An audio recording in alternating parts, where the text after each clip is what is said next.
আসসালামু আলাইকুম আপুরা, কেমন আছো? আমি আজকে নাচোস বানাবো, তাই ভাবলাম তোমাদের সাথে শেয়ার করি। আসলে আমার ছেলে আজকে জেদ ধরেছে, সে নাচোস খাবে, তাই ভাবলাম ভিডিওটা করি, তোমাদেরকেও দেখাই। আপু দেখো, এই যে আমি ছোট ছোট করে মুরগির মাংস টুকরো টুকরো করে নিয়েছি। এই যে ধুয়ে পরিষ্কার করে রেখে দিয়েছি। এখন এটাতে আমি মশলা মিশাবো। আমি লবণ দিয়ে দিলাম সামান্য পরিমাণ মতো, আরও দিয়ে দিলাম ধনিয়া গুঁড়া,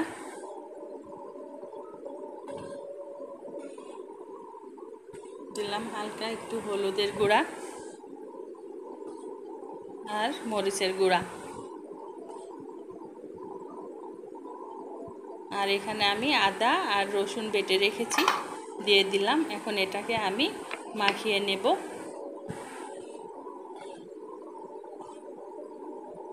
আমি 2 টেবিল চামচ মতো সস দিলাম।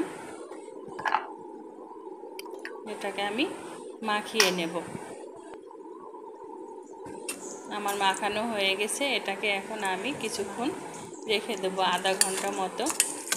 তোমরা চাইলে সরাসরিও ভাজা যাবে, কিন্তু আধা ঘন্টা রাখলে মশলাগুলো ভিতরে ঢুকবে মাংসের ভিতরে। এজন্য আমি আধা ঘন্টা সময় রাখবো। এখন আমি বাটি নিয়ে নিলাম, আটা ছানবো। আমি এখানে 1 কাপ আর 1 কাপের কম, 1 কাপ নিলাম, আরও 1 কাপের কম আমি আটা নিয়ে নিয়েছি।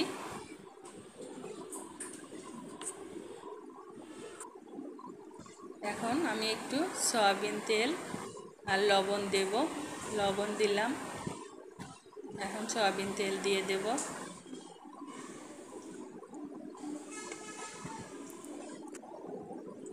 আমি এখন আটার সাথে তেলটাকে মিশিয়ে নেব।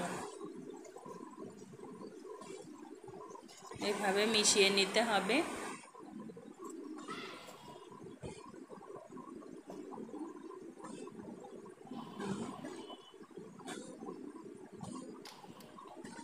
এখন আমি নর্মাল পানি অল্প অল্প করে দিয়ে আটাটাকে ছেনে নেব।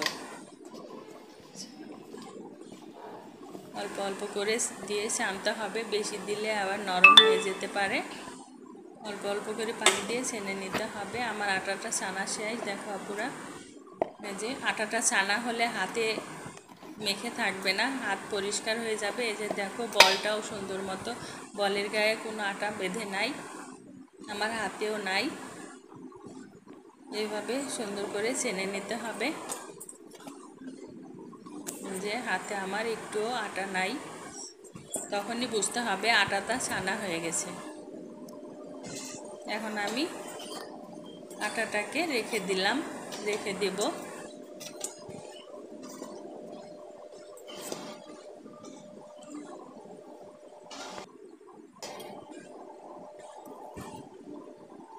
এই ফাঁকে আমি এই যে কড়াই বসায় দিয়েছি চুলায়।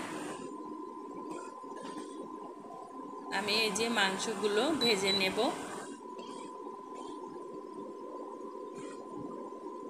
এখানে সামান্য সয়াবিন তেল দিতে হবে, অথবা তোমরা ঘি দিয়েও ভাজতে পারো এবং মাখন দিয়ে, যার যেটা সুবিধা, ঘরে যেটা থাকে সেটা দিয়েই ভাজবে।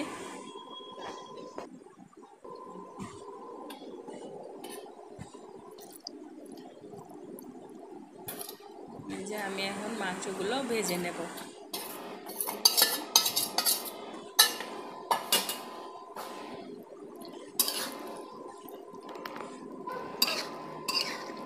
এইভাবে নেড়ে চেড়ে ভেজে নিতে হবে।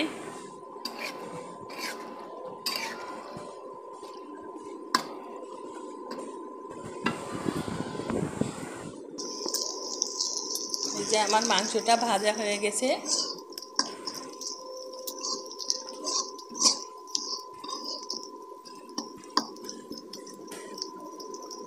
দেখো, মাংসটা আমার ভাজা ভাজা হয়ে গেছে।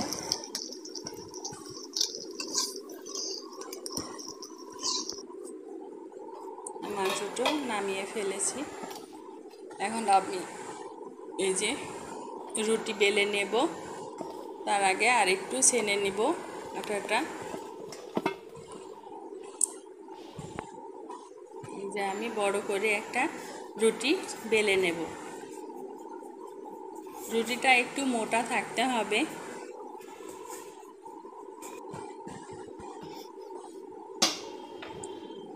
যা পুরা দেখো এরকম মোটা রাখতে হবে রুটিটা। এখন আমি একটা বয়ামের মুখা দিয়ে এটা আমি কেটে নিচ্ছি। এই যে এইভাবে কেটে কেটে নিতে হবে। এখানে আমার 6টা হয়েছে, 6টা রুটি হয়েছে।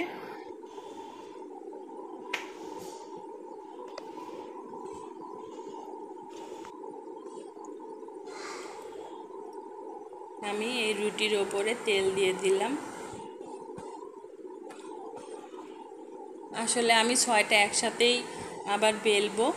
তোমরা তোমরা নতুন যেহেতু করবা, যারা যারা নতুন করবা তারা 3টা করে করবা, বেলবা, না হলে এটা নিচের রুটিটা ছোট হয়ে যাবে, সুন্দর হবে না। তাই যারা নতুন তৈরি করবা তখন তারা 3টা করে বেলে নিবা। আমি সয়াবিন তেল দিয়েছি, এবার তার উপরে এই যে আটা দিয়ে দিচ্ছি।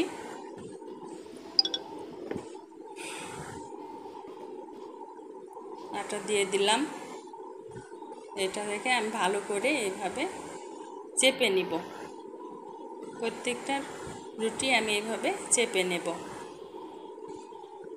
দেখো পুরো এইভাবে চেপে চেপে নিতে হবে।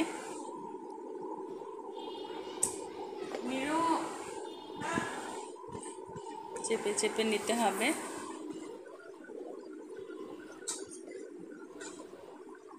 এই যে এবার একটার পরে একটা এভাবে প্রত্যেকটা রুটির ওপরে প্রত্যেকটা রুটি এভাবে সাজিয়ে সাজিয়ে রাখতে হবে।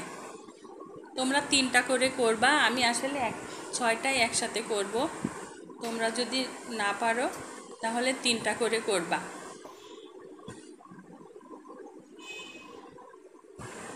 দেখো আমি 6টা একসাথেই নিয়ে নেব।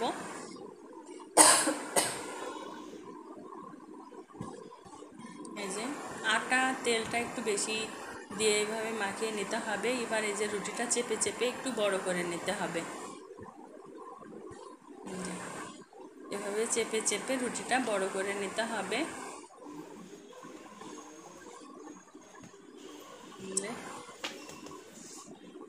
এবার আমি রুটিটাকে বেলবো।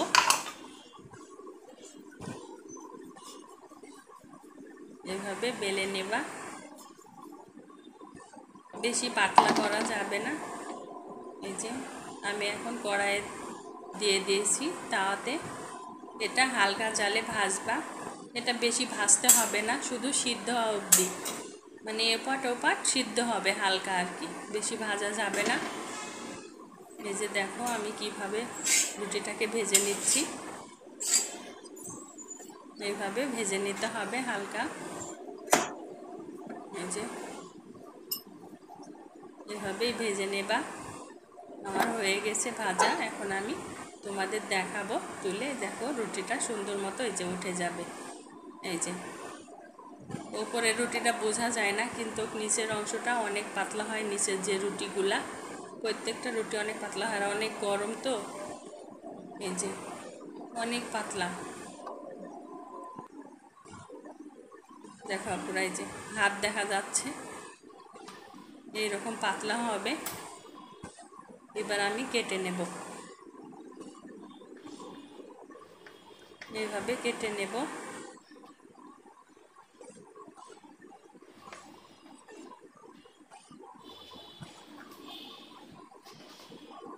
সুন্দর করে কেটে নিতে হবে।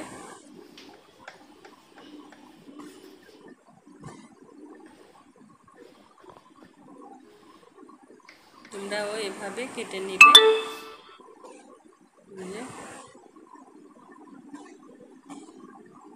এখানে 2টা, তোমরা চাইলে 3টাও করতে পারো। এখানে 3টাও করা যাবে, সমস্যা নাই। এই যে আমার নাচোসের চিপস হয়ে গেছে। এই যে এটা কিন্তু তোমরা বানিয়ে ফ্রিজে রেখে দিতে পারো, ডিপ ফ্রিজে।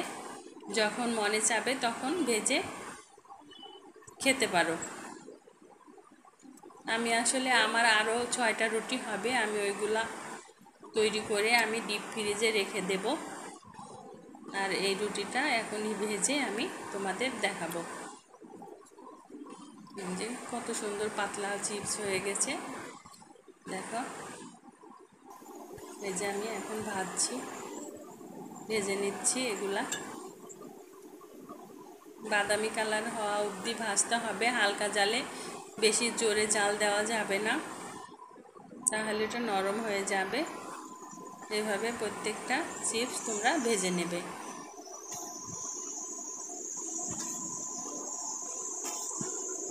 এভাবে ভেজে নিতে হবে।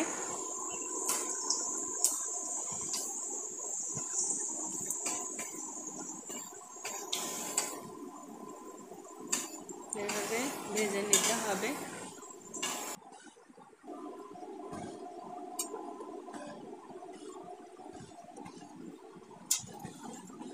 এটা আমার ভাজা হয়ে গেছে, দেখো।